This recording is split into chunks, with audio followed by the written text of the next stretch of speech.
안녕하세요. 오늘은 여드름 코 흉터에 대해서 설명을 할 텐데, 코 흉터 중에서도 특별히 흉살이 난 케이스들이 굉장히 까다롭거든요. 그 흉살에 대해서 설명을 드리겠습니다.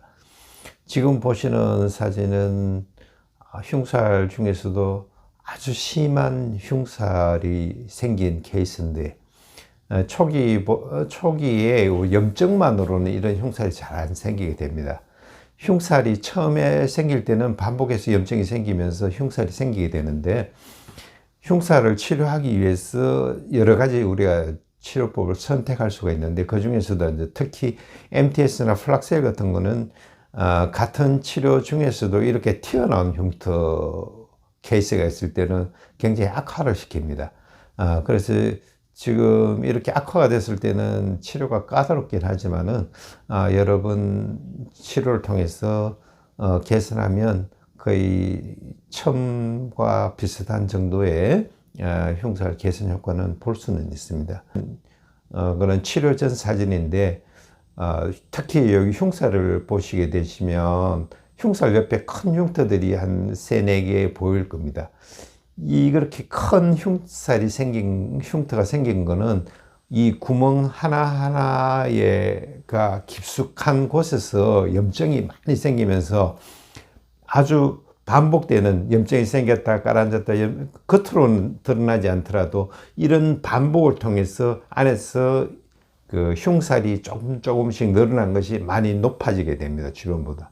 그런데 이 흉살을 치료하기 위해서 지금 플락셀이나 MTS 같이 피부를 표면을 갖다가 많이 기계적으로 자극하는 걸 해드리면, 특히 튀어나온 부위가 훨씬 많은 주변 조직보다 자극을 받기 때문에 더 많이 튀어나온 형태를 띠게 됩니다.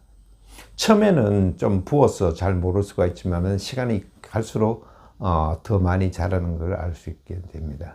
이 과정을 볼 수 있습니다. 3개월 뒤 사진입니다.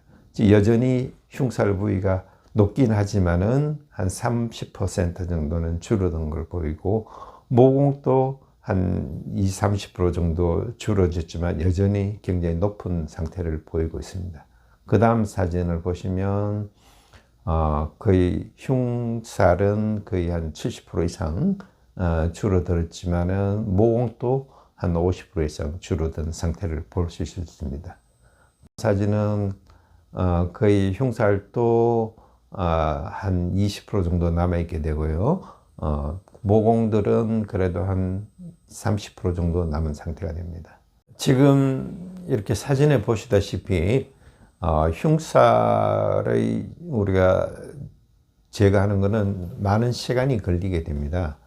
그래서 우리가 흉터가 있을 때 흉터에 따라서 이게 모공형 흉터냐, 이미 흉살이 생겼을 때 흉터는 어떻게 제거해야 되느냐, 모든 방법이 다 다르게 됩니다. 그래서 여러분이 특히 흉살이 있는 코 흉터의 경우에는 일반적인 치료법을 선택하시면 여러 가지 많은 어려움을 겪게 되는 걸 보실 수 있겠습니다.